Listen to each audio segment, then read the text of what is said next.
একটু আগে বন্দরবাজার থেকে একজন ছিনতাইকারীকে আটক করেছেন। আপনারা দেখতে পাচ্ছেন এই মুহূর্তে বন্দরবাজারে ছিনতাইকারী আটক।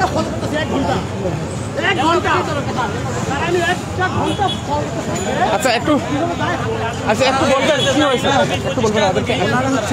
একটু বলুন। আপনার বন্দরবাজার থেকে, ঠিক আছে, এর সাথে আরেকজন ছিল। 1 ঘন্টা ধরে ওনারা মানে হাতাহাতি করতেছে ব্যাগ।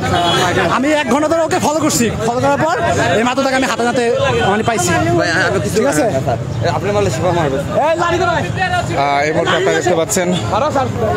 এই মুহূর্তে আপনারা দেখতে পাচ্ছেন, একজন ছিনতাইকারীকে ধরা হয়েছে। অর্থাৎ একজন আইনশৃঙ্খলা রক্ষাকারী বাহিনীর একজন ঊর্ধ্বতন কর্মকর্তা, যিনি ওকে নিজ হাতে ধরেছেন। আপনারা দেখতে পাচ্ছেন এই মুহূর্তে উত্তপ্ত জনতা। এই মুহূর্তে দেখতে পাচ্ছেন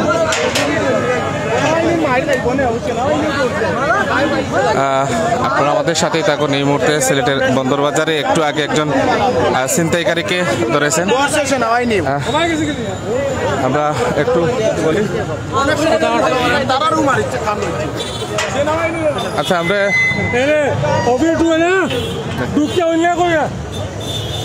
আপনারা দেখতে পাচ্ছেন এই মুহূর্তে সিলেটে একটু আগে একজন ছিনতাইকারীকে ধরেছেন একজন আইনশৃঙ্খলা বাহিনী রক্ষাকারী বাহিনী, এবং উনি বলছেন দীর্ঘ 1 ঘন্টা তাকে ফলো করছেন। ফলো করে কিন্তু পাচ্ছেন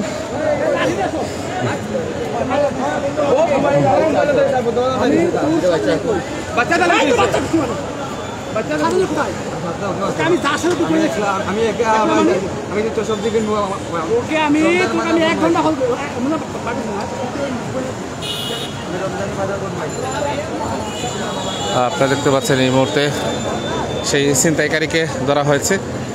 আপনারা দেখতে পাচ্ছেন আইনশৃঙ্খলা বাহিনী রক্ষাকারী বাহিনী।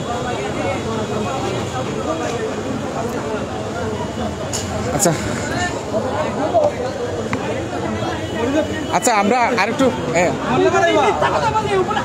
আচ্ছা জি ঘটনা আপনি আমাদেরকে উপরে আল্লাহ আছে। আমার বাচ্চা আছে, বাচ্চার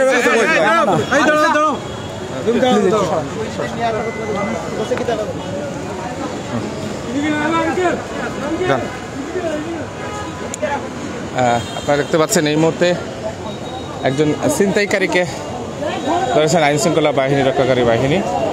তাকে 1 ঘন্টা তার পিছনে নিয়ে তাকে ধরছেন, এবং সে কিন্তু বেশ কয়েকটি অপকর্ম করেছে, সেটি তিনি আমাদেরকে জানিয়েছেন।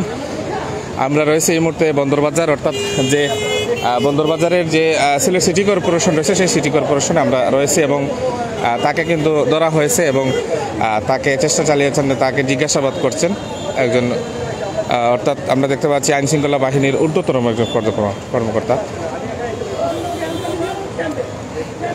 বেশ কিছুদিন যাবৎ আপনারা জানেন যে সিলেটের বিভিন্ন জায়গায় কিন্তু ছিনতাই হচ্ছে, বিভিন্ন অপকর্ম হচ্ছে। সিলেট সহ ঢাকা সহ বাংলাদেশের বিভিন্ন জায়গায় কিন্তু ছিনতাই সহ অপকর্ম প্রতিনিয়তই হচ্ছে। কিন্তু আমরা যেটি দেখতে পাচ্ছি একজন আইনশৃঙ্খলা দায়িত্বরত একজন বাহিনীর একজন তাকে ধরেছেন, সেটি আপনারা দেখতে পাচ্ছেন। আইনশৃঙ্খলা বাহিনীর একজন তিনি তাকে 1 ঘন্টা ফলো করে তাকে এখানে ধরে ফেলেন। তো যাই হোক, আপনারা আজান হয়ে গেছে, আপনাদেরকে আমরা পরবর্তীতে দেখার চেষ্টা করবো। সেই প্রত্যাশা আপনারা ভালো থাকবেন, সুস্থ থাকবেন। আল্লাহ হাফিজ।